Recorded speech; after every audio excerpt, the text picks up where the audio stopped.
Alors, comment dire que oui, l'ONU, encore une fois, recadre Israël. Pourquoi?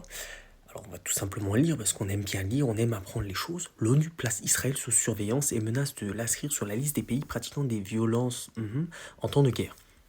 Oui, ce n'est pas rien. Alors, elle menace, mais elle peut agir tout simplement, parce qu'on n'est plus dans les menaces, maintenant on doit être dans les actes. C'est pas un secret pour le monde entier. On sait qu'Israël utilise ces méthodes-là pour traumatiser, pour torturer psychologiquement et surtout physiquement, ben là, dans un cas de figure, les femmes.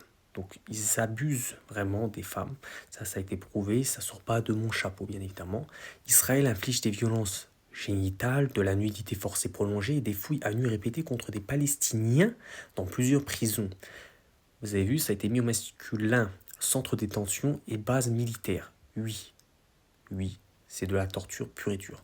Face à ces accusations, l'ambassadeur d'Israël à l'ONU affirme que son pays agit conformément au droit international. Bien évidemment, maintenant, Israël, qui n'acceptait pas du tout le droit international, utilise cette barrière-là pour se protéger. Attends, il faut être cohérent. Soit vous êtes pour le droit international et vous acceptez qu'on qualifie maintenant ce qui se passe actuellement à Gaza de génocide, soit vous l'acceptez pas et donc au final, voilà ce que ça donne. Voilà ce que ça donne, tout simplement. Donc Israël inflige des violences, de la torture pure et dure aux Palestiniens. Donc ça, c'est ni un secret, parce que ça a été révélé dans plusieurs articles, même français, où on voit vraiment, véritablement, Israël pratiquer cette torture. Cette abomination, tout simplement, il n'y a pas de qualification plus abjecte de dire que c'est une monstruosité que d'abuser sexuellement, tout simplement, des personnes.